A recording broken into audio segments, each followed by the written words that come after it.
Hello everyone, welcome to our 21 days challenge for CAPF AC examination 2026.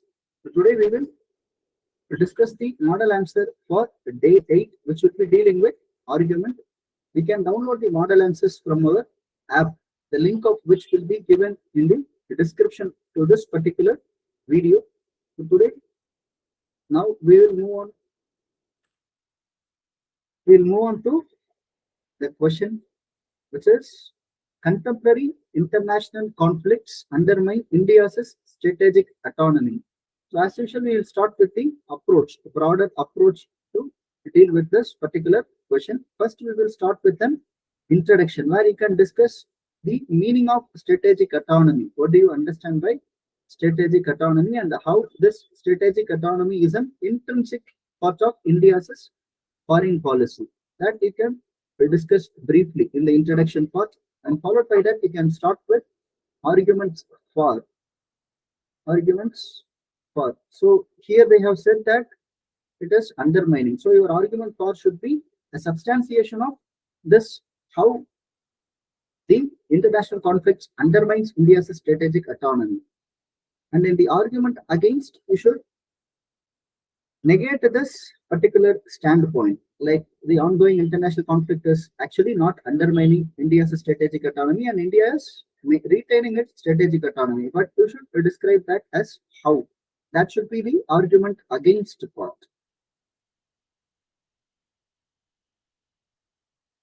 How India continues to retain its strategic autonomy irrespective of the ongoing geopolitical conflicts or pressures, and followed by that you can go with the conclusion, in which you should discuss how India is maintaining a middle path without completely forgoing its strategic autonomy or without trying to take a side with the geopolitical power blocks that is going on in the global stage.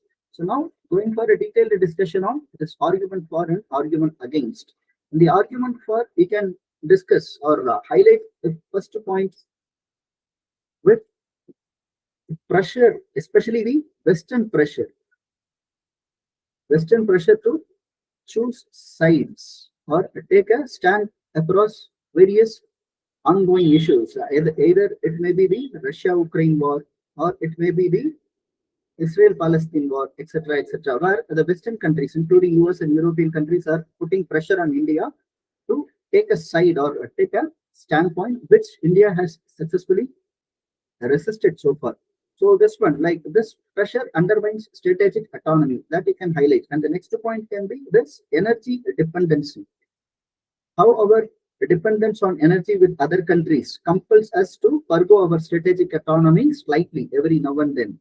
So its impact on our strategic autonomy, especially we were dependent on this Russia, Iran, etc., for our this fossil fuel. So and its consequent impact on India's strategic autonomy, that you can discuss here. So the consequent impact on India's strategic autonomy can be discussed here, right? And the third point can be China's hegemonic rise in the, especially in the Indo-Pacific region or in the Asian region, and its consequent impact on India's alignment with US, a country like US in the Indo-Pacific region. Although we have differences with US as such, we are bound or we are compelled to choose sides with US in the Indo-Pacific strategy because of this China's hegemonic rise in this particular region, thereby undermining our strategic autonomy when it comes to this geopolitical decisions in the Indian Ocean region. And next point can be the global interdependence, global economic interdependence. Global economic interdependence. Okay, so because of our interdependence, we cannot completely forgo the ongoing issues at the global level. So we are bound to forgo some of our strategic decision-making authority. So it is a compulsion from this wave of globalization with which India has strongly integrated itself. So this can be your next point. And finally, under this particular dimension, you can highlight this point of reduced diplomatic neutrality.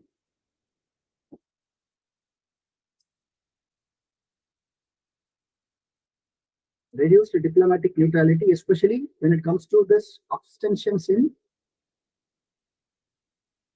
UN voting. So when India exercises such abstention rights, it actually draws criticism from both the parties involved. So thereby it is also undermining India's strategic autonomy, where we are being criticized for exercising our own rights in the United Nations platforms. So United Nations platforms. So these are some of the points that you can highlight here with respect to how this ongoing geopolitical conflicts undermine India's strategic autonomy. And moving on with the argument against the part, here we can emphasize how, irrespective of all these compulsions, geopolitical compulsions, India retains its strategic autonomy.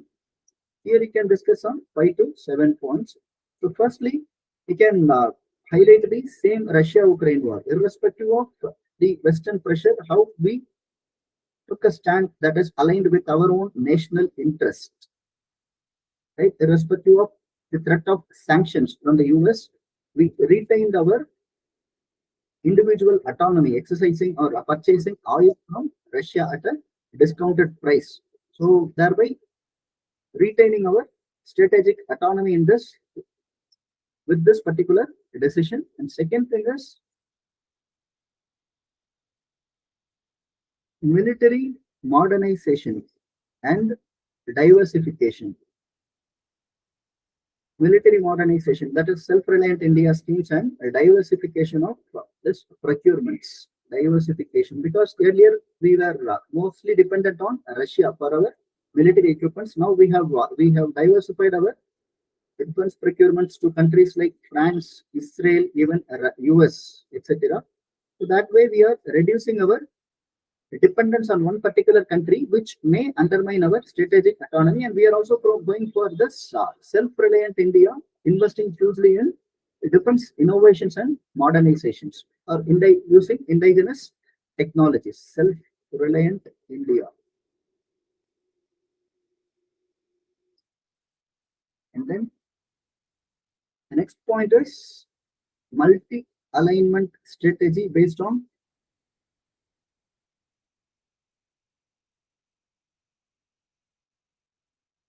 mutual interest among the countries involving in the groupings, right? Rather than going with the power struggles or taking sides with any of the ongoing power struggles, we are actually aligning ourselves with multiple groupings based on our own national interest and the mutual interest of the member countries involved in such groupings. This you can highlight. And then this CAPF sanctions. How, irrespective of this CAPF sanction, countering American adversaries through Sanctions Act, how, irrespective of such sanctions threat, how India continued to purchase Russian oil, which is a sign of exercising its strategic autonomy. This you can highlight here. And then we can also highlight the point how India is acting as a voice of the global south, acting as India's voice of global south, where we are not only retaining our own autonomy, but we are also trying to act as a voice of global south in platforms like G20, where during our presidency, India's presidency, we added African Union into the grouping, and also in platforms like BRICS, etc. So these are all some of the points emphasizing. And one more point you can highlight is that how India is maintaining a middle path or a strategic balance. How India is maintaining a strategic balance in the global diplomatic affairs. For example, how India is being a part of this US-led Quad on the one side, and on the other side, how it is also being part of the China-led SCO. So in this regard, how India is maintaining a strategic diplomatic balance between conflicting interests. This can also be highlighted here in this regard. And moving on with conclusion. In the conclusion part, we can emphasize how India is neither completely forgoing its own strategic autonomy or nor fully aligning with any of the power centers, especially in the contemporary times. The power center seems to be, or the power struggle seems to be between US and China. So India is not aligning completely with any of these rising powers, as it has aligned itself during the Cold War era, where we had experienced power struggle between USA and Russia. So now it is actually maintaining a strategic autonomy, irrespective of, independent of aligning with any of the major powers. So this you can highlight it here. That's it for today's argument. And once again, we can download this model answer for this particular question from our app, the link of which will be given in the description for this particular YouTube video. That's it. Thank you.